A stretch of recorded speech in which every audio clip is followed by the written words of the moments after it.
পয়সা যার আছে পকেটে সে একটু বেশি প্রেফারেন্স পাবে, কিন্তু সবাই টাকা পয়সা থেকেও কি আদতে ফেভার পায়? না, পায় না। কেন পায় না? কারণ বাঞ্চ অফ পাওয়ার যেখানে, শুধু টাকা নয়, পাওয়ার যেখানে, ক্ষমতা সেখানে কথা বলে। সত্যি কথা, ফ্যাক্ট হচ্ছে এটাই। কোনো ন্যায্য বিচার প্রকৃত দেবার মতন এখানে সমাজে আমাদের কেউ নেই। যেখানে প্রকৃত ক্ষমতার পাওয়ার আছে, নয়েজ, নোংরামি, মানুষের সম্মানে, ইজ্জতে হাত দেওয়া সব ঢাকা পড়ে যায়।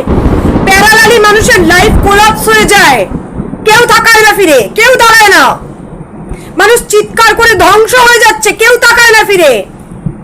ইজ্জত সম্মান রাস্তায় পড়ে আছে, যার ঘরে থাকার কথা সে রাস্তায় পড়ে আছে, তার জায়গায় একজন মুখ দিয়ে তার বলে যাচ্ছে কথা অনর্গল, ইউজ করে যাচ্ছে। মানুষের কোনো রাইটস নেই, প্রপার হিউম্যান রাইটস নেই। এরকম সমাজের অন্দর থেকে, ভেতর থেকে বহু অনৈতিক অত্যাচার চলছে কন্টিনিউয়াস ওয়েতে, যার প্রতিরোধ করবার মতো মেন্টাল টর্চারকে ধ্বংস করে দিচ্ছে মানুষের ভেতর থেকে জীবনকে, সেটাকে প্রতিরোধ করবার মতো কেউ নেই। কোনো রকম মানে আমাদের লিগাল এমন কোনো জায়গা নেই যেখানে কমপ্লেন করে অনেক সময় তো আমরা সুরাহা পাই। গলা ফাটিয়ে তারস্বরে চিৎকার করতে বাধ্য হতে হয়। মানুষ পাজলড হয়ে যাচ্ছে অত্যাচারিত হয়ে। মোবাইলে একটা আপলোড করতে গেলে ভিডিও, সেখানে অবস্ট্রাগল, নেট কেটে নেওয়া হচ্ছে, ভিডিওকে ক্রিয়েট করতে দেওয়া হচ্ছে না, নানান রকম। মানে একটা ইউটিউবে মানুষ প্রথাগতভাবে সামাজিক কোনো মেসেজকে যখনই সেন্ড করতে যাচ্ছে, সেখানে সবসময় অবস্ট্রাগল। প্রতিনিয়ত যখন একটা জিনিস কন্টিনিউয়াসলি একই জায়গাতে হয়ে যাচ্ছে, তখন সেটা মার্ক করেছে কেউ, অর্থাৎ সেখানে কেউ অবশ্যই সেটাকে মানে জিনিসটা যখন মার্ক করার মতো জিনিস, যে প্রতিনিয়ত একটা জিনিস আমার সাথে কন্টিনিউয়াসলি হয়ে যাচ্ছে, তার মানে সেটা কেউ টার্গেট করেছে। আমাকে টার্গেট করার কারণ কি?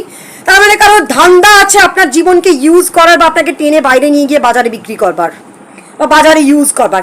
সেটা যতক্ষণ আছে ফুলফিল করতে পারছে, কন্টিনিউয়াস হয়ে সে তার একই কাজ করে যাচ্ছে, একই মিথ্যে কথা রোজ প্রতিদিন সকাল থেকে রাত অব্দি বলে যাচ্ছে সামাজিকভাবে। কোন রাইটে বলে যাচ্ছে? কোন অধিকারে বলছে? আমার রাইট আছে আমার জীবনে ডিসিশন নেবার। আমি বর্তমানে যেখানে আছি বা আগামীতে কোথায় থাকবো, সেটা ডিসিশন আমি নেব। জোর জবরদস্তি মানুষের সাথে জোড়া যায় না। আন্তরিকতা অন্তর থেকে আসে। আমার অন্তরটা যার প্রতি থাকবে দুর্বল, আমি সেখানেই কানেক্ট হব। সেখানে জোর জবরদস্তি আমাকে কানেক্ট করতে কেউ পারবে না। শত প্ল্যান প্রোগ্রাম পলিসি করে, দলবল নিয়ে, পুরুষের তান্ত্রিকতা নিয়ে, কোনো চালাকি করেই কোনোভাবে জোড়া যায় না। এভাবে নোংরামি করে এগুলো মানুষকে অত্যাচার করবার নানান রকমের পন্থা ছাড়া আর কিছু নয়, যেটা করে বহুদূর সাকসেস পাওয়া যেতে পারে, কিন্তু আফটার অল সাকসেস পাওয়া যাবে না এভাবে। যাকে যে ঘেন্না করে তাকে সে ঘেন্না করবে, তার হারকাতের জন্য তাকে ঘেন্না করে, তার নোংরামির জন্য তাকে ঘেন্না করে, এবং সেটা আজীবৎকাল থাকে। তার প্রত্যেকটা মানুষের ইন্ডিভিজুয়াল রাইট রয়েছে ইন্ডিভিজুয়ালি চলবার। কাউকে জবরদস্তি কোথাও জুড়ে রাখবার রাইট কারণ নেই। কোর্ট, থানা, পুলিশ, জাজ কারণ নেই রাইট। আমরা সাধারণ মানুষ যদি এরকম অত্যাচার ইল্লিগাল কোনো জায়গায় পাই, তাহলে কোর্ট, থানা, জাজের বিরুদ্ধে এফআইআর করবার রাইট আমাদের আছে, বা আমাদের নামে মিথ্যা এফআইআর করে যদি দিনের পর দিন নাজেহাল নাস্তানাবুদ সকাল থেকে রাত অবধি করে, তাহলে তার বিরুদ্ধে এফআইআর করবার রাইট আমাদের সাধারণ মানুষের রয়েছে। দলিত সম্প্রদায় বাড়িয়ে মিথ্যে কথা বলে, মিথ্যে অভিযোগ করে, হ্যারাস করে, মিথ্যে এফআইআর চালাকি করে যদি মানুষকে, সুস্থ মানুষকে অকারণে নির্যাতন করে বা হ্যারাস করে, অনৈতিক অত্যাচার করে, তাহলে সেই রকম সমস্ত রকম মানুষের উপরে ইল্লিগাল সমস্ত অত্যাচারের বিরুদ্ধে এফআইআর করবার রাইট সাধারণ মানুষের কিন্তু রয়েছে। আপনারা সেটা জেনে রাখুন ভালোভাবে।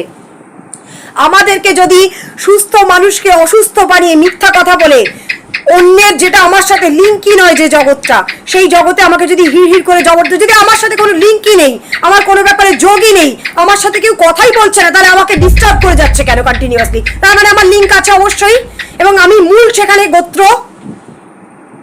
আমি বারবার বলছি, আমি জাত কালচার মানি। আমি যে কোনো সেখানে ছোট দাসপ্রথার সাথে জুড়তে রাজি নই।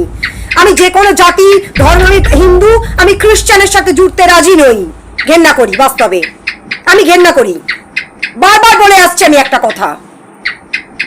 তাহলে আমার সাথে যদি কেউ জবরদস্তি করছে, নোংরামি, আমি কিন্তু সেটা বুঝতে পারলে, অনৈতিক অত্যাচার করলে, আমাকে যদি মিথ্যা এফআইআর করে আমাকে হ্যারাস করছে, তার বিরুদ্ধে আমি এফআইআর করতে